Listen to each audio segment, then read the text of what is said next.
오늘은 순천의 안수 집사님 질문에 대한 답변입니다. 네. 목사님, 성경 공부를 체계적으로 하고 싶은데 어떻게 해야 할지 잘 모르겠습니다.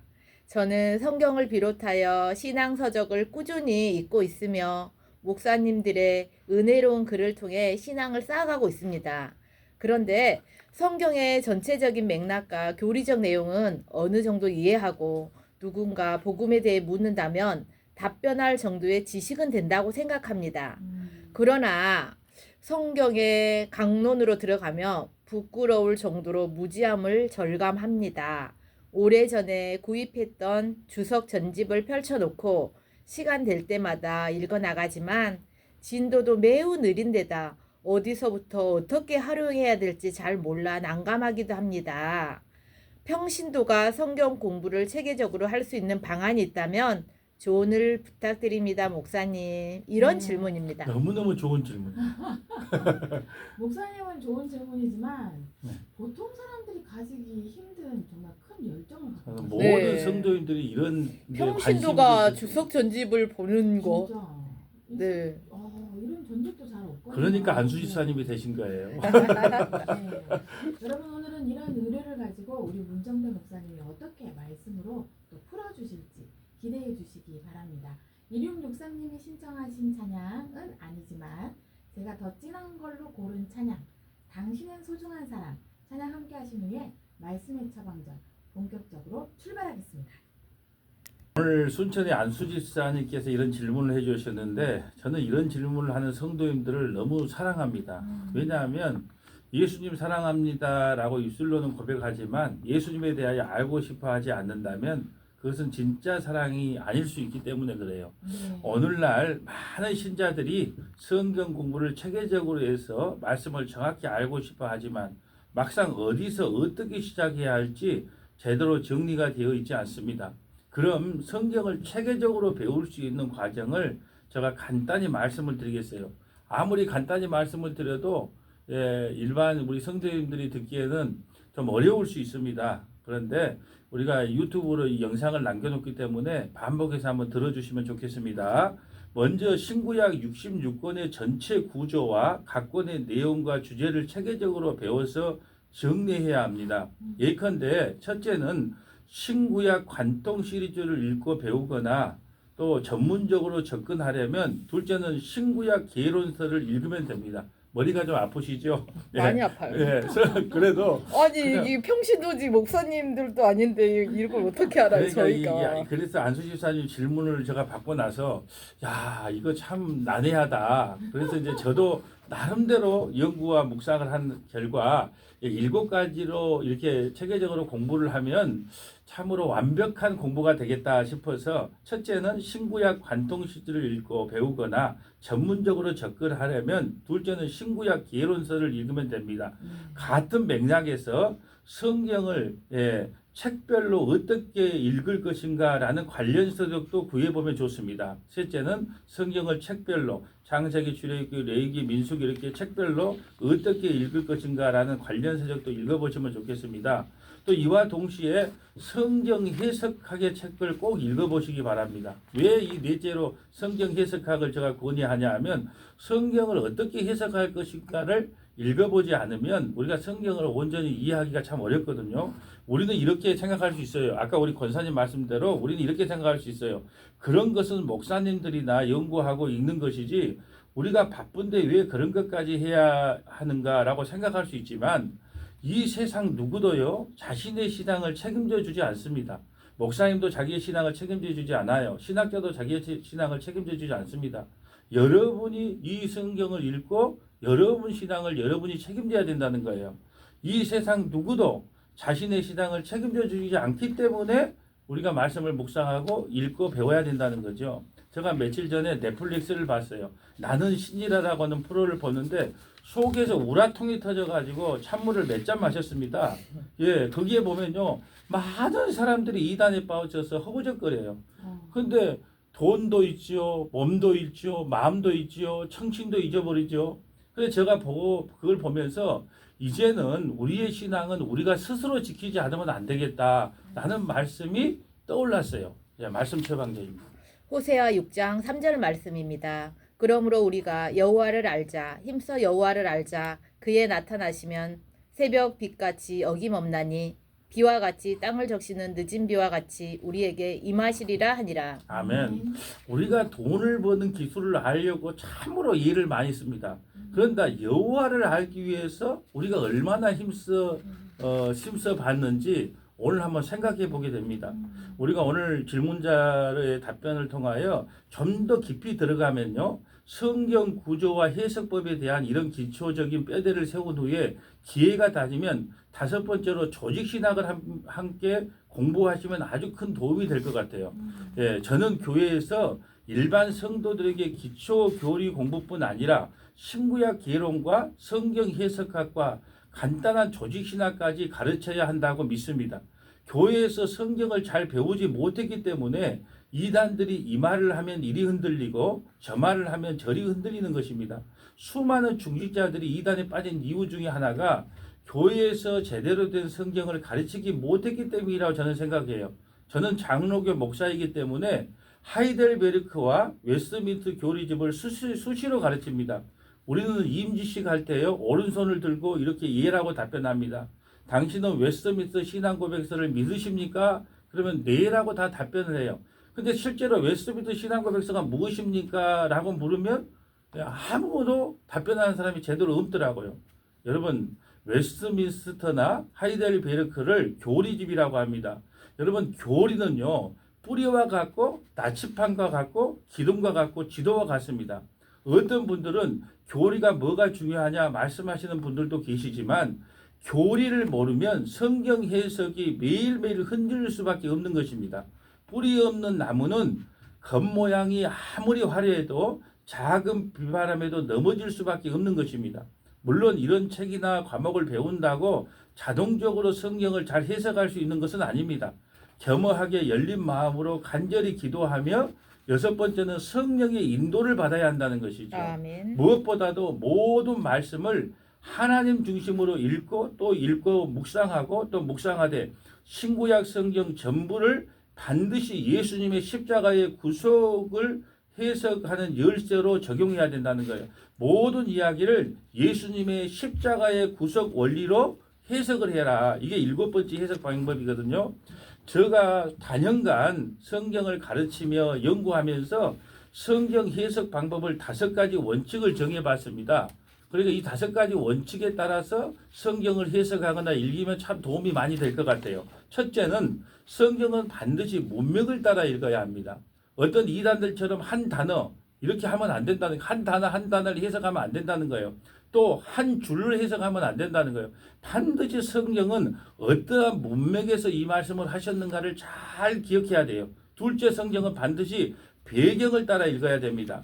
어떤 배경에서 누구에게 하신 말씀인지, 에레미야 선지자에게 하신 말씀인지, 이스라엘 백성에게 한 말씀인지, 이사야 선지자에게 한 말씀인지를 잘 구분하여 읽어야 됩니다. 셋째, 성경은 반드시 저자의 의도가 무엇인지 파악하고 읽어야 돼요. 아니, 어떤 저자가 어떤 의도로 이 말씀을 하셨는지를 파악을 잘해야 된다는 거죠. 제가 며칠 전에 예수님께서 제자들의 발을 씻겨주는 그 사건을 제가 설명한 적이 있어요. 그래서 우리는 예수님의 발을 씻겨주는 사건을 통하여 세족식을 참으로 많이 하죠. 그렇지만 진짜 예수님이 원하는 것은 과연 무엇일까라고 성도들에게 설교를 한 적이 있는데, 우리가 예수님이 발을 씻겨주는 사건은 매일매일 예수님의 핏부림을 받고 죄 용서함을 받아야 우리가 구원을 받는다는 의미를 갖고 있다는 거죠. 그렇기 때문에 항상 성경을 읽을 때는 과연 저자의 의도, 그래서 제가 가끔 세미나 할 때 이런 말을 한 적이 있어요. 빼앗긴 들에도 봄은 오는가라는 거에서 봄이 과연 의미하는 게 무엇이겠느냐, 그 저자의 의미가 뭐예요? 광복의 역사가 과연 우리에게도 오겠느냐라고 하는 저자의 의도를 파악하고 성경을 읽어라. 넷째는요, 성경은 반드시 구속사적으로 예수님 중심, 십자가 중심으로 해석해야 된다. 저는 이게 아주 중요하다고 생각해요. 왜냐하면 모든 성경은 창세기부터 요한계시록까지 다 예수님에 대한 말씀이거든요. 그래서 요셉이를 설교할 때 요셉이처럼 우리가 꿈과 비전과 야망을 가집시다라는 설교가 아니라, 요셉이가 형제들에게 팔려가서 애굽으로 내려가서 국무총리가 되었습니다. 그러고 자기 식구들을 다 애굽으로 초청하여 양식을 공급함으로 그들이 구원을 받은 것처럼 예수님은 자기 제자에게 팔려가서 십자가에서 살찌기가 피 흘림으로 말미암아 자기 백성을 구원했습니다. 그러니까 요셉이가 핵심이 아니고 모세가 핵심이 아니고 다윗이 핵심이 아니라 모든 성경은 다 예수님에 대한 이야기라는 것을 기억하고 성경을 해석했으면 좋겠어요. 마지막 다섯 번째는 성경은 반드시 통전적으로 해석해라. 신약과 구약을 연결해서 해석하라는 것이 통전적으로 해석하는 거거든요. 제가 금요 성경 공부 때마다 레위기의 말씀을 보고 있는데 레위기는 반드시 신약의 어디와 연결해야 되냐? 히브리서와 연결을 해야 그 답을 정확하게 알 수가 있다는 거죠. 그래서 성경은 신약과 구약을 연결하여 통전적으로 해석을 하는 것이 바른 해석 방법입니다. 그리고 그렇게 1차 해석한 내용을 전통 교리와 십자가 구원 진리에 비추어 다시 점검을 해야 합니다. 특별히 구약을 해석할 때는 반드시 십자가를 통해서 예수님으로 해석을 해야 합니다. 왜냐? 모든 성경은 예수님에 대한 기록이라고 예수님이 직접 말씀하셨기 때문입니다. 자, 말씀 처방자입니다. 누가복음 24장 27절 말씀입니다. 이에 모세와 모든 선지자의 글로 시작하여 모든 성경에 쓴 바 자기에 관한 것을 자세히 설명하시니라. 누가복음 24장 32절 말씀입니다. 그들이 서로 말하되 길에서 우리에게 말씀하시고 우리에게 성경을 풀어주실 때에 우리 속에서 마음이 뜨겁지 아니하더냐 하고. 아멘. 예수님이 부활하신 주님이 엠마오로 가는 제자들에게 하신 말씀인데 이 모든 성경은 구약부터 창세기부터 요한계시록 모든 성경은 나에 대한 말씀이다. 그러면서 32절에 우리에게 성경을 풀어주실 때에 우리 속에 마음이 뜨겁지 아니하더냐. 여러분 예화나 코미디 같은 말씀을 안 해도 성경을 풀어서 설명만 해줘도 아멘. 우리의 마음이 뜨거워지는 거예요. 아멘. 그래서 성경 말씀은 주님의 뜻대로 풀어만 줘도 우리의 심령판이 뜨거워지며 하나님의 은혜가 임한다는 사실입니다. 자, 말씀의 처방전입니다. 요한복음 5장 39절 말씀입니다. 너희가 성경에서 영생을 얻는 줄 생각하고 성경을 연구하거니와 이 성경이 곧 내게 대하여 증언하는 것이니라. 아멘. 이때는 구약 성경만 기록됐기 때문에 구약 성경을 이야기하는 거예요. 신약 성경을 이야기하는 게 아니라 너희가 성경에서 영생을 얻는 줄 생각하고 성경을 연구하거니와 이 성경 곧 내게 대하여 증언하는 것이다. 그러므로 구약 성경 모든 것을 통하여 예수 그리스도를 증거하며 예수 그리스도를 발견해야 된다는 것이죠. 그런데 많은 신자들이 아직 구약과 신약을 연결하지 못하고 문자로만 해석을 해버리는 경우가 많아요. 여러분 구약은 화면이라고 하고요. 신약을 자막이라고 합니다. 우리가 화면만 봐서는 잘 몰라요. 자막을 읽어야 정확한 해석이 가능합니다. 자, 말씀 처방전입니다. 고린도후서 3장 14절에서 17절 말씀입니다. 그러나 그들의 마음이 완고하여 오늘까지도 구약을 읽을 때에 그 수건이 벗겨지지 아니하고 있으니 그 수건은 그리스도 안에서 없어질 것이라. 오늘까지 모세의 글을 읽을 때에 수건이 그 마음을 덮었도다. 그러나 언제든지 주께로 돌아가면 그 수건이 벗겨지리라. 주는 영이시니 주의 영이 계신 곳에는 자유가 있느니라. 아멘.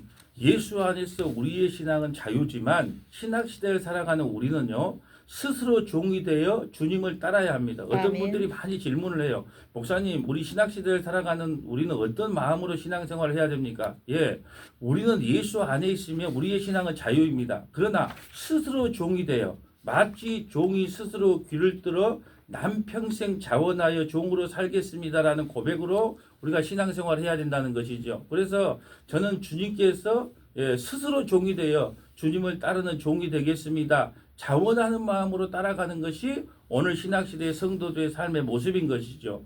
또한 성경을 읽을 때 그리스도가 떠오르기까지 읽고 또 읽어야 합니다. 자, 말씀의 처방전입니다.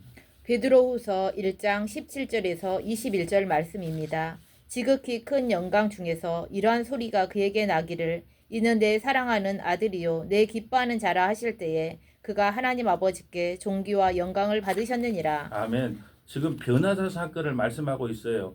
변화사에서 본 기적과 이적보다 더 확실한 것이 이 기록된 하나님의 말씀이라는 것을 베드로가 지금 증거하고 있는 말씀입니다. 자, 18절부터 읽어주세요. 이 소리는 우리가 그와 함께 거룩한 산에 있을 때에 하늘로부터 난 것을 들은 것이라. 또 우리에게는 더 확실한 예언이 있어 어두운 데를 비추는 등불과 같으니 날이 새어 샛별이 너희 마음에 떠오르기까지 너희가 이것을 주의하는 것이 옳으니라. 아멘.